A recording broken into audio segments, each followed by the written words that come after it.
Hello, and welcome to the Brutal Iron Gym podcast, where our goal is to cut through the BS and deliver the brutal truth about topics related to health and happiness. Today's podcast is number 2033.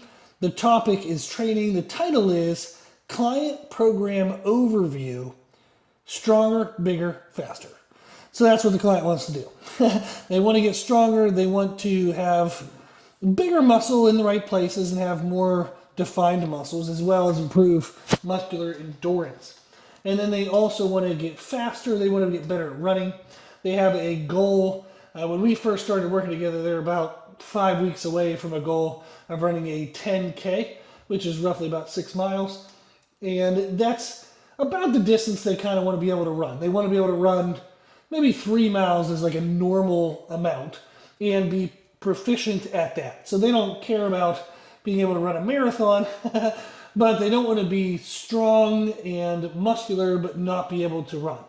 So they want to be able to run, and running roughly 3-ish miles is enough. So they said a 5K, which is 3.2 miles, would be a good marker of general fitness for them, and they would like to be able to improve that, maintain that, while working on strength and size. So I thought it could be fun to go through their program today and just talk about, workout by workout and the thoughts of the exercise selection. So that way, if they're listening, they get a pretty personalized rundown of the thought process behind their program.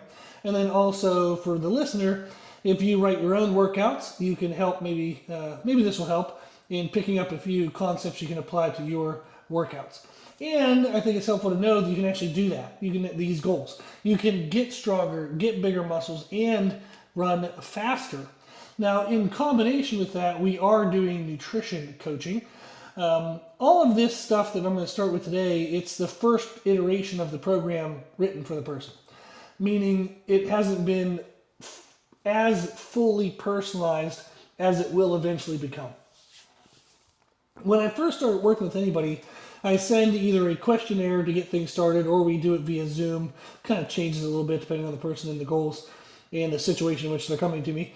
But we'll either do a Zoom or a questionnaire. I'll get a whole bunch of background information, and then I'll write basically my best guess of where we should start programming for both training and nutrition. It's a pretty damn good guess at this point. Pretty good education, pretty good experience. But there's always going to be some personalization needed as we would start to progress or kind of get into the process. Now, for nutrition, we're starting with just daily calories, daily protein, and a sugar kind of target for the day, not to go over a certain amount. What I really want them to do is to develop some consistency in calories and protein, and then the sugar just ensures that the quality of the food is just better than if there's no sugar limit and they're just eating a bunch of sugary food. That's not going to help them feel better. So the sugar control is basically just forces better food selection overall, and then the calories and protein is going to provide enough energy to get through the workouts, but not too much energy where they're accruing body fat. And then the protein ensures that we have enough protein to recover from our workouts and actually to grow new tissue, which we want to happen. So not only do we want to recover from the workouts and repair the tissue that was damaged, we want to build new tissue. We also want to have enough excess material to continue the development of the nervous system and strength adaptations. Can you get stronger in a calorie deficit? You can. Most of that is going to come from technique refinement and kind of mindset progression, meaning learning how to stay calm when you're under top end weights. They're like being confident enough to remember cues. But the physical adaptations related to strength progression, they can happen in a caloric deficit, just not as efficiently and not as much as if you're at maintenance calories or in a little bit of a surplus. So when I work with strength athletes and they don't want their weight to increase, they absolutely can continue to get stronger. But we would get stronger at maintenance calories in our quote-unquote off-season or slight surplus calories. And then as we would lose weight getting closer to a competition, we're more so looking to refine the strength we have we know that we're not going to make as big of leaps and bounds in strength progression when we are in a greater calorie deficit. So can you get stronger in a calorie deficit? Hell yes, and I've done that for hundreds of clients. But it's good to know that there's a difference between strength progression in technique development versus physical development and even mindset, meaning, again, that you're calm enough to do all your cues correctly under really heavy weights. So for them, this person, I want them to have enough calories that they can make all the positive adaptations, have good energy, all the good stuff. But I don't want too many calories to where it's going to cause body fat formation. So we're starting with a range of 2,200 to 2,600 calories. Now that's going to refine itself very quickly once I get some feedback and learn how they feel and how they're responding to everything. But that's our starting point is 2,200 to 2,600. Then daily protein is 160 grams to 220 grams. That's a relatively large window in the world of protein. But again, this is our first month working together. I want to get them in the ballpark of where we want to be, and then I see how their habits are. I refine that and give them suggestions on food reviews and things like that. The sugars, we're looking at 60 grams or less per day. Then what we're looking at is distribution. I'm asking them to be mindful of when they have their calories and protein with the intent to have it pretty evenly distributed throughout the day. Meaning, what I usually promote clients to do is to think of their day in 6-hour blocks. We usually sleep 6 to 8 hours a day, so that means you're awake for 16 to 18 hours. If we break that down into 3 sections of 6 hours, the first 6 hours of the day, you want to have 1/3 of your calories and protein. The second 6 hours of the day, you want to have 1/3 of your calories and protein. The final 1/3 of the day, have the final 1/3 of your calories and protein. This makes it a little bit easier in the sense of, instead of tracking an entire day, they only have to track 6 hours at a time, which is usually 1 or 2 meals. So they know, okay, I'm looking for roughly 800 calories in 6 hours. I'm either going to have a really big meal to reach that, or I'm going to have a 600 calorie like breakfast, 200 calorie snack. Okay, good, I'm on track. They literally only have to track things 1 or 2 meals at a time to know they're on track. They're not trying to remember at the end of the day everything they had for that day for food and trying to then figure out the numbers before they go to bed to make sure they eat the right amount of food. Or, unfortunately, what most people do is they put in a nutrition app the next day what they did the previous day, and they find out the numbers are off, and the day's freaking passed already, and what the hell are you going to do with it now?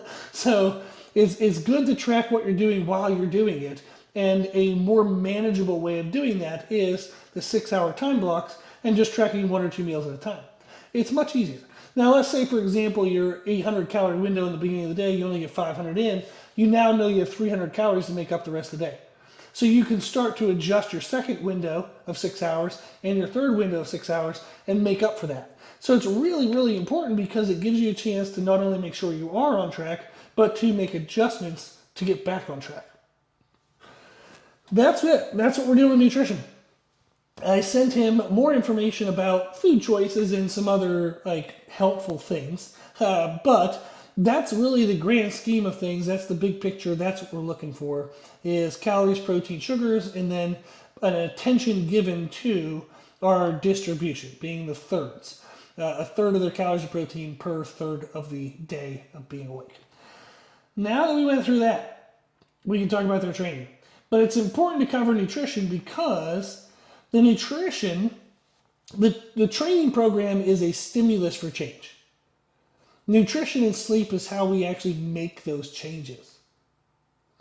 When you're looking at building muscle, you don't build muscle while you work out. You actually damage muscle when you work out. It's then through food and sleep that your body repairs the muscle and puts new material down to make the muscle bigger. So you don't get bigger in the gym. You get bigger outside of the gym. But the stimulus to get bigger came from the gym. So it's a synergistic relationship. You have to have both parts. You have to have the training and nutrition. When I was younger in my career, I would train people and write training programs. And if they didn't want me to do their nutrition, oh well, or if they're like, well, I'm fine, I'm eating healthy, I'll be like, okay, cool, let's train anyhow. Now, I do not do that. I will not work with somebody if I can't work their nutrition as well, or at least have some input, some feedback some ability of them being open to hearing about it. Even if they work, I do work with some athletes who have nutritional services and coaches, and I write the training program supplemental to their sports training, and I'll still give them nutrition advice. And what's awesome is they come to me for that. They're open to it. Because commonly the services that they work with are not actually fully personalized. Even really high-end programs that you think like should have personalized information, it's still not that personalized. They'll follow a pretty cool like regime where, okay, we'll weigh yourself before and after workouts, have this kind of electrolyte drink beforehand, this kind of protein and replenishment drink afterwards, and then they have these meals pre-made for them. It sounds great. It sounds very detailed. But the downside is it's the system, and they just put this person in the system. It's not that the system is made for the person. So I have to go through and actually kind of refine some of that, which I enjoy. It's fun. But just to let you know, even really high-end, top-level athletes, you're still always going to pay attention to nutrition along with the training. Now, this client, they have space in their schedule for 4 workouts per week. We're going to start with 2 weight training sessions a week and 2 running sessions a week. Eventually, I think I would like to get them to where it's kind of like it would be nice to be able to get, depending on, like, since they only want to run 3 miles. So we know that their kind of top end like distance is 3 miles. That's not going to take an enormous amount of time to do the training that would be needed to maximize their ability to run 3 miles. Meaning you can get a really good cardiovascular workout done easily within 20 to 30 minutes. That builds the 3 mile tolerance, easy peasy, no problem. So then you're like, okay, well, are we going to have a whole training day, a whole day given to just 20, 30 minutes? If their schedule allows more time, we're going to go ahead and add some weight training in. So I might add some upper body weight training or core weight training along with the running for that day. So eventually we might have kind of like 2.5 weight training sessions, and then a half running day, and then a full running day. The full running day will be the longer distance day. The half day would be more like sprint efforts and higher intensity efforts. So this client, where we're starting, since they already have a race scheduled, we're only 5 weeks out, I kind of went with a schedule that fit easily, not too overwhelmed, and it's going to be effective for sure, but I know eventually we're going to want to refine this a little bit. The weight training sessions, let's actually start with the running first. So the running sessions, they're going to start with some mobility and warm-up. So I have them doing leaning over Cossack squats, which is a way to open up the adductors, open up the hamstrings, getting basically the hip socket loosened up, get the muscles around the hip socket loose. Then we have body weight reverse Spider-Man lunge, which is a good way to open up the groin, and it starts to open up the hip flexor, which is very important.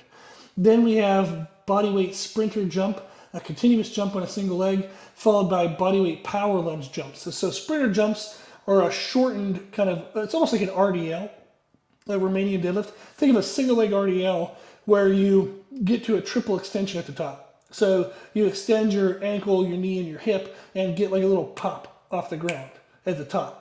That's going to help just kind of excitatory CNS awake, get their CNS up and active. And then again, now we've opened up those muscles, start getting the muscles firing in a pattern that is kind of mimicking-ish the running motion, meaning there's going to be some ankle bend, knee bend, hip hinge. We're going to start to open up those mechanics. Then the power lunge jump is a much larger range of motion. It's almost like you're doing a reverse lunge where you're touching the ground and then you're jumping up out of that. So it's even more excitatory. It's even more range of motion opening. But the idea of doing that for 3 rounds, the leaning over Cossack squats, reverse Spider-Man lunges, the sprinter jumps, and the power lunge jumps, opens up all the muscles of the hips. It resets any kind of hip tilt, anything that's not neutral from them sitting for a long time or standing for a long time. We want to open up and get the hips open and move. And then we excite the CNS and get them up and awake and get them ready to go. Now, This client doesn't have a great cardiovascular base at the moment. And when we were talking, they said they either walk or they kind of run jog. They feel like they only have two speeds. They can either walk or they're running, but it's kind of like a joggy run. There's not really an ability for them, they said, to feel the difference between like sprinting versus running or sprinting versus jogging versus walking. They're struggling to have that intensity aspect to the running. So that's something we got to work on for sure. Unfortunately, what happens with people when they have running goals is they tend to forget to work on high intensity or the top end intensity. Meaning, if they want to get good at running 6 miles, they'll just go out and try to run 6 miles. Like I've trained people for marathons and even ultra marathons and a bunch of other crazy things. But if somebody wants to run a marathon, you don't just go out and try to run a marathon as a way to practice for a marathon. It's inefficient. A way of thinking of this is a pyramid. And we use the pyramid concept in weight training all the time, but it's actually pretty applicable to running as well. Is the base of the pyramid is how long you can run at very low intensity. The peak of the pyramid is your sprinting ability, the highest intensity that you can manage. If you don't have the ability to create high intensity, if you don't have the ability to sprint, you have a pretty small pyramid, right? If we're doing a pyramid where all sides are equal, so you don't get to do some funky weird pyramid. We're going to do the pyramid where all sides are equal, meaning that if I don't have a high intensity ability, if I don't have a sprint ability, then I'm not going to have a very wide base. I'm not going to be able to just run at a mediocre pace. I have to be able to develop my sprinting to actually then expand the base of my pyramid. I have to build my pyramid higher to get it to be wider. We know this is true in strength training is the stronger I get, the more overall work capacity I can manage. One of the best ways to build a 225 bench when it comes to like football testing, the NFL combine testing where they do 225 for reps, is to build a person's 1 rep max. Now, there is a point of diminishing return. If you have an offensive lineman or defensive lineman and they can already bench like 500 pounds, getting them up to 550 isn't going to be that much of a benefit for a 225 test. You actually then are going to want to work on muscular endurance. But if they can only bench 250 and you can get them up to 315, that'll make a huge difference in what they can do at 225. So for this client, I wanted to work on their intensity capacity because if they have such a low ability of intensity right now, meaning it's either walk or run, and their run is like a run jog thing, there's no sprint to it, their ability to just manage a low pace run for 6 miles is going to be insanely limited, and it's not actually probably not going to get any better at all unless they work on intensity. So they have to work on the ability to increase their intensity to then be able to build out their base. So after they do the warm-up, I have them doing intervals of a quarter mile of a walk, a recovery walk. So we're using an RPE scale for their workouts, is rate of perceived exertion. And on a scale of 1 to 10, nobody really uses anything under than 5. So like 1 is like you're laying in bed. So if you're looking at exercise, you're going to be at least a 5. 5 is you're moving, but in his case, we're defining it as a recovery walk. He's walking, but it's at an aerobically recovering pace, meaning he's walking, but he's becoming less winded. That's a 5 RPE. Then we have a 7 RPE, which is a brisk walk, walking at a aerobically exhausting pace, but it's still walking. And then we have an RPE of 9, which is actually running. When I first wrote the iteration for him, it was a walk, jog, run, and that's when he wrote back and said, hey, I don't have the ability to distinguish between jogging and running. I don't have that intensity differential yet. So I was like, okay, we got to modify that then. So we modified our RPE scale to be a recovery walk, a brisk walk, and then running. So the walk, the brisk walk, is he's aerobically diminished from that walk. So it's a fast walk, but it's still walking. With that in mind, he's going to be doing a quarter mile of the recovery walk, followed by a quarter mile of the brisk walk, followed by a quarter mile of running. So that's 3/4 of a mile, and he's going to do that 4 rounds for 3 miles. Now, a likely question would be, is if I want to get good at running a 10K, which is 6 miles plus, why am I only running 3 miles? The reason why is we have to build our intensity. Our goal is to run the 3 miles at a greater intensity than it would be to run the 6 miles. Meaning, we want the 3 miles to be worse than what the 6 miles would feel like, because he's actually going to be really pushing that brisk walk, and he's really going to be pushing that running. He wants to make those higher intensity. He needs to run faster in this workout than he would run for the 6 mile pace. That is how we're going to build that pyramid up. If we don't build the pyramid tall, we can't build the pyramid wide. So that's the idea of the running, is we have to increase his intensity output. And that's why we can't do a full 6 miles in a mat and expect it to be of any of a higher intensity, because he's going the full distance.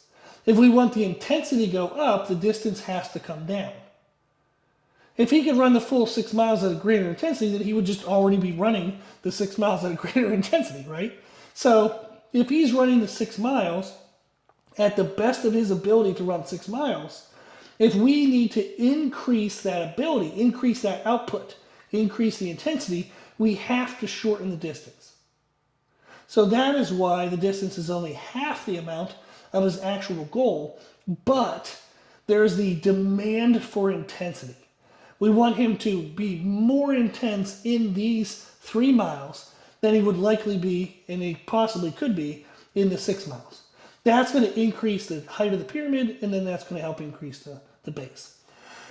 Then the other workout we have is he's doing a quarter mile. He's going to do the same warm-ups on the second run day, and then he's going to do a quarter mile at a recovery walk, and then a half mile at a run, and he's going to do 4 rounds of that. And again, that is only 3 miles.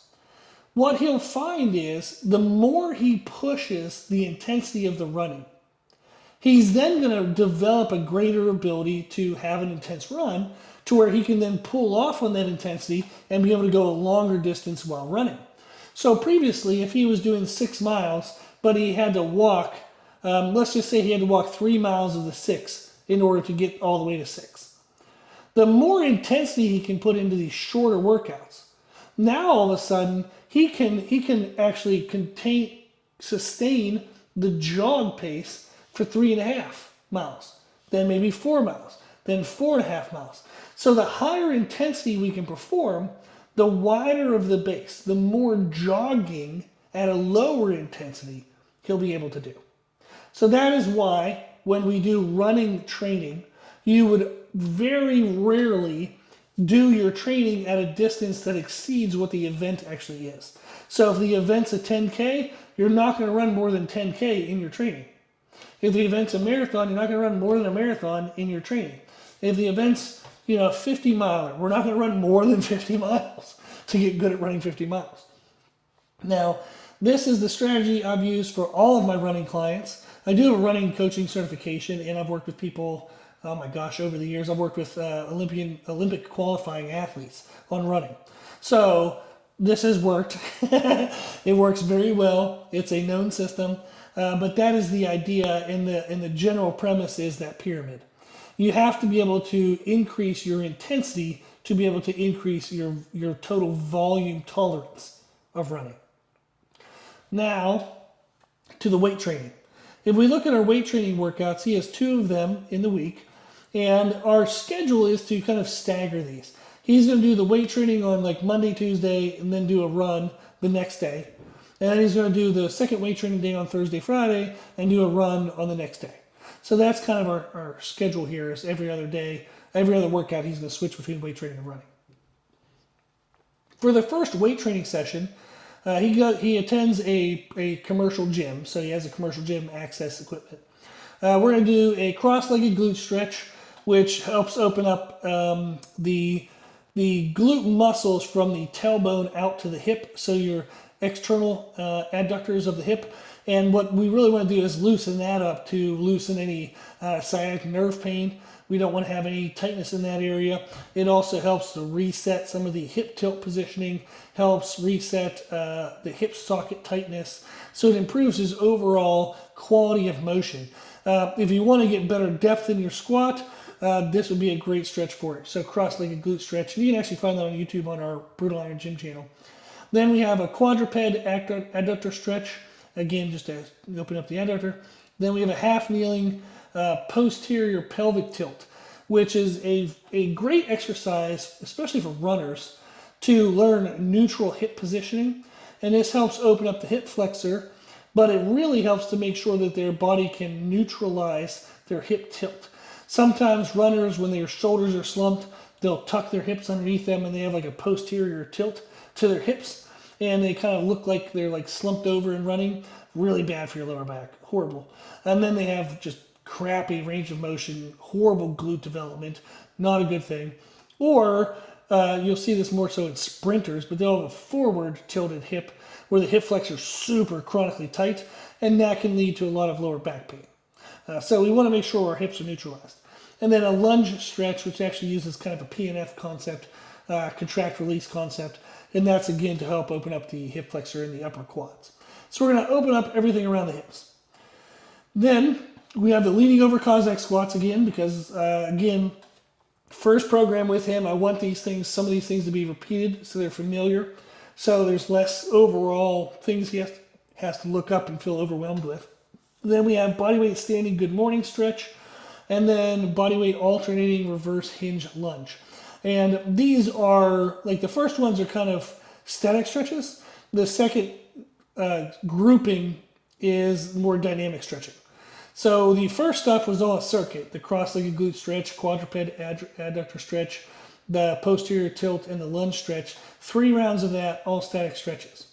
Then the next circuit is the leaning over Cossack squats, bodyweight standing good morning stretches, then the bodyweight alternating reverse hinge lunge. And those are dynamic stretches. Then we get into machine leg extensions with paused contractions, and then machine lying leg curls with paused contractions.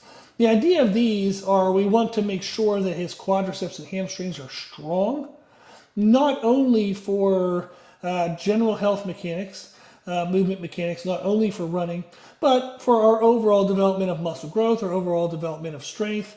What we want to do is come in and actually use what will be considered a pre-exhaust method. So we're doing isolation movements for the biggest muscles in his lower body. I know it's not his glutes. I'm going to come back to that in a second. But we're doing it for the big muscles of the quadriceps and the hamstrings.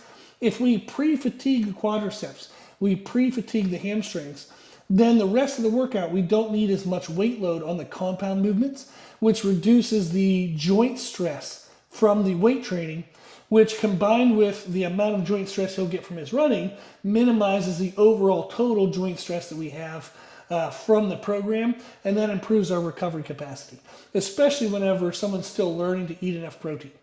So pre-exhaust method is going to actually help overall recovery of his training. He's still going to get a lot stronger, still going to get bigger muscles, but we're not digging as deep of a hole, recovery hole, from our training sessions.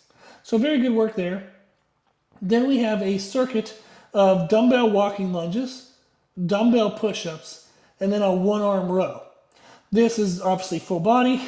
The dumbbell walking lunges, great for unilateral development, great for finding all the little nitty-gritty, small, weak muscles associated with the hip stabilization, like the psoas muscles and things like that, as well as the actual muscles of the thighs, which would be the groin, the quadriceps, hamstrings, adductors, abductors, all that good stuff. So that's really good development. It's going to help overall strength, help muscle size, and very much going to help recovery from the running. Then dumbbell push-ups, just good upper body development. And then dumbbell one-arm rows, again, good upper body development. And those all kind of blend well together. You just need a couple dumbbells and a little bit of space, and you can have your own good workout there. And then we finish with machine-assisted pull-ups and machine-assisted dips. Most gyms have a machine that'll do both of those lifts, so you're just on one machine going back and forth. And again, that makes sure that we get the upper body involved, and we're changing the plane of motion.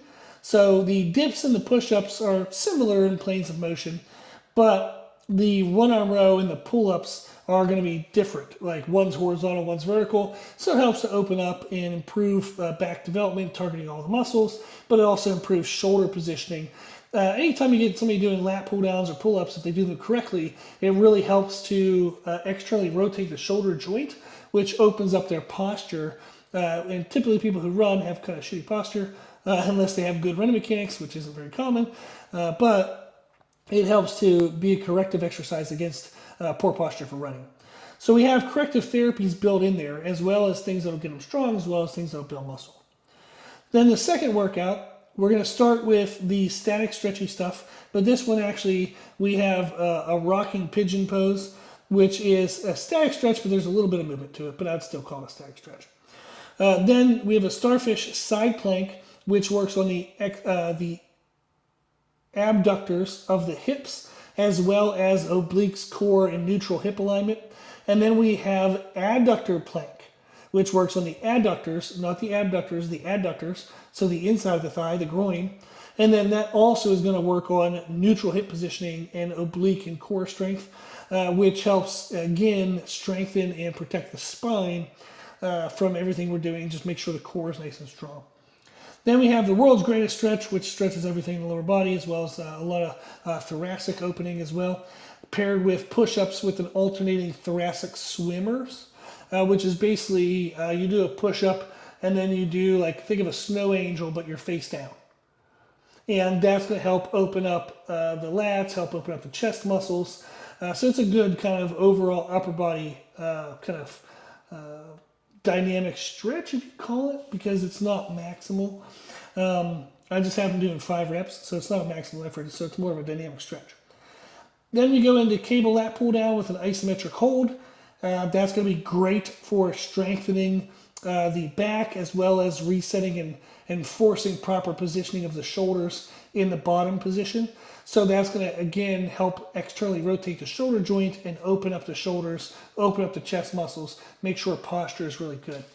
Then we have lat pull downs with a scapular retraction emphasis, meaning at the top we're going to let the shoulder blades spread and open, and then we initiate the contraction by squeezing the shoulder blades together rather than pulling with the biceps. And this is really good for thoracic health. So we want to be opening up external rotation of the shoulder. We want to be opening up the lats, make sure they're not tight. But we also want to be strengthening the mid and lower traps and the rhomboids.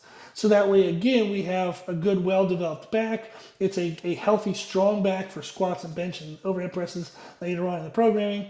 But also it corrects negative postural impact from running. So that's very good. We then have a cable lateral raise variation where it's a little bit of an elevated pulley off a cable system, and it's just good for a lateral raise that emphasizes the full stretch position rather than a top contracted position. So it's actually better for growth than a typical dumbbell lateral raise against gravity.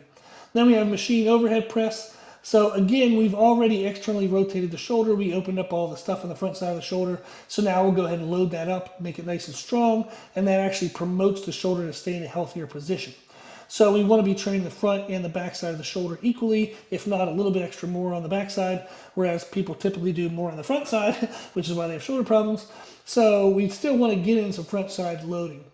Then we end with a circuit of dumbbell RDLs, goblet hold walking lunges, and a one-arm thruster. He'll be cussing me on that one.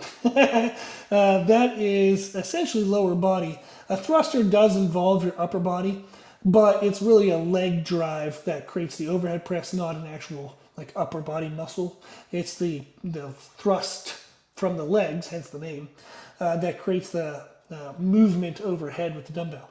But the first part of the workout is all upper body, so it makes sense that the second part of the workout kind of favors the lower body. So the dumbbell RDLs to work on hinge patterning, really work on those glutes, get them nice and strong.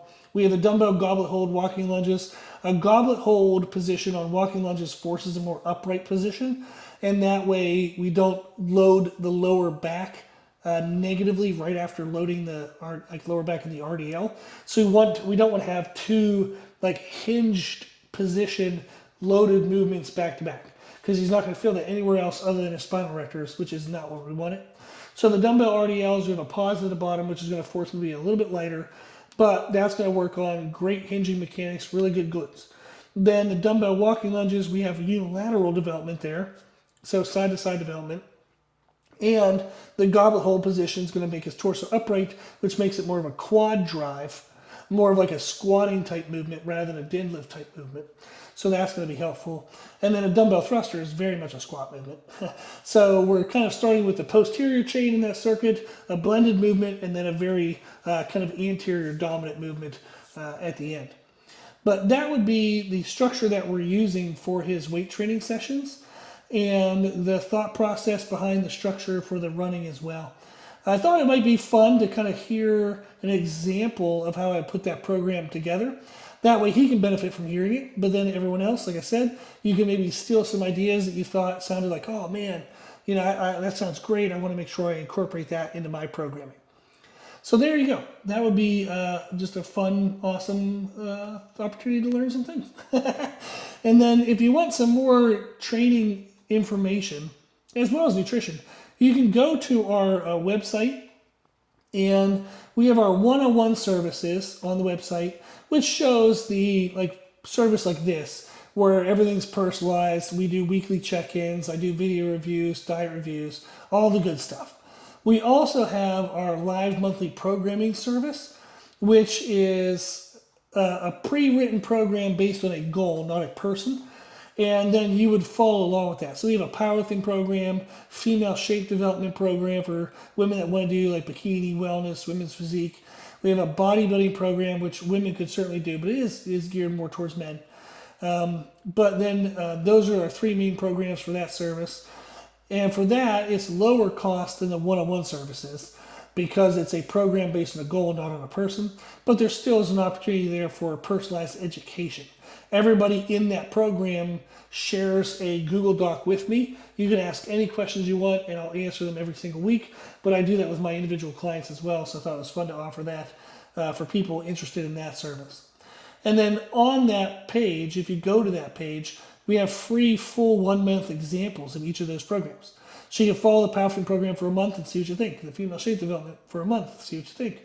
The bodybuilding for a month and see what you think. And then finally, we have free nutrition education on the website as well. If you go to the free nutrition education page, the first link on that page is it's titled Create Your Own Nutrition Program. You literally can create your own nutrition program if you want to get started and kind of learn how to do that. We also have nutrition advice for arthritis, cholesterol, diabetes, how to manage diastasis recti, which is not really nutrition, but it worked well on that page. That's where people were looking for it. And then some information on recovering from an eating disorder. I actually have a history of being anorexic. I know that sounds crazy because I'm 290 pounds, but I actually was anorexic when I was in high school. I only weighed 165 pounds and I had a ton of body fat. Fat rolls on me at 165 pounds from trying to be anorexic and eating no protein and no food. And it was a horrible experience, but I've worked my way out of it.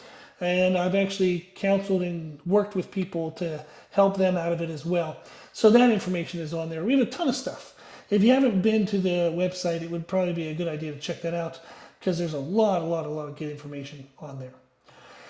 So that's everything. I hope that was interesting, and I hope that you were able to learn something from it as well. If you have any questions, just reach out on the website. And the bottom of the homepage is a contact form, and I'll be happy to hit you back with a good message. I've been answering everybody back within 2 weeks, so I will get back to you. Again, the website is www.brutalirongym.com. If you like the podcast, please share the podcast. The more people we share it with, the more people we can help. So that's the main goal of this. It's why I do this most days. I've been a little slack. Once I hit 2,000, I've missed a couple days here and there. Just life is a little chaotic. But I've been doing it pretty good, I think. 2,000 plus episodes is pretty good base. a lot of good information for people. So please share it if you don't mind, whether that's on social media or in a conversation with somebody. If they ask any training questions or nutrition questions, say, hey, have you checked out Brutal Iron Gym podcast? Send them our way, and hopefully they can find some information that helps. Let them know also that I make free podcasts for people. They can always email their question on the website, and I would happily make them a podcast totally for free. Cool. Well, also, if you want to donate to support the podcast, you can do that on our website. There's a page for donations as well. If you like the information that we present in the podcast, you can find more from us on our social media channels. You can find us and follow us on Instagram and YouTube under the name Brutal Iron Gym. As always, I hope this was helpful, and thank you for listening.